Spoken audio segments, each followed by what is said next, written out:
How hard were the white trying to prove their point that black couldn't fly? Well, the people who were trying to prove the point that blacks couldn't fly were in the upper echelons of the military, the general staff. They were forced to provide for us. They didn't really want to. They were forced. They were convinced that we would fail.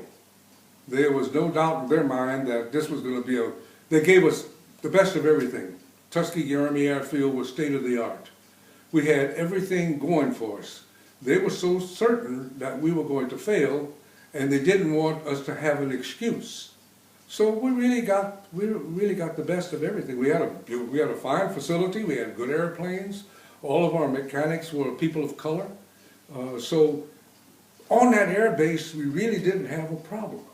It was when we left the base that our problems would occur. But as far as we are convinced, or they were convinced, that we would not succeed. How many years did it take to be accepted into the Air Force? Well, of course, it took all of some slavery, you know, when you talk, and of course, there wasn't the Air Force at that time. During the Second World War, the branches of the service was the Army, Navy, Marine, and the Coast Guard. There was no Air Force. That didn't come till later. So we were actually the Army Air Corps. How long did it take us? When we actually started pursuing, probably right after World War I, the NAACP, the Pullman Porters Union, the head of the Pullman Porters, there were people in power in the black community who were working to get us to, not necessarily to fly, but to have opportunity in the military services. In the Navy, the Marines had no people of color in it at all. We weren't allowed, and the Coast Guard had no people in it at all. But the Army and the Navy did. Although we were relegated to menial tasks, we were there. So how long did it actually take us once we started applying for the ability to fly?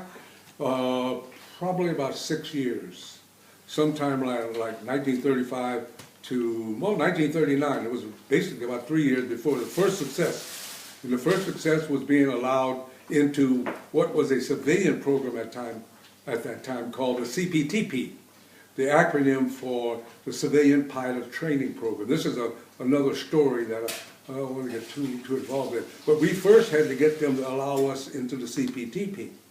And we succeeded in getting that. Then the next thing was to allow us to get into the Army, to the Air Corps, so we could become pilots, combat pilots.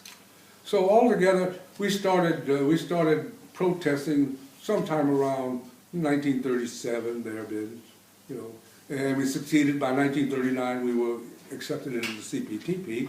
Then we started for the Army in 1939. It was 1941 before we were accepted. The first guys were accepted into the Army Air Corps.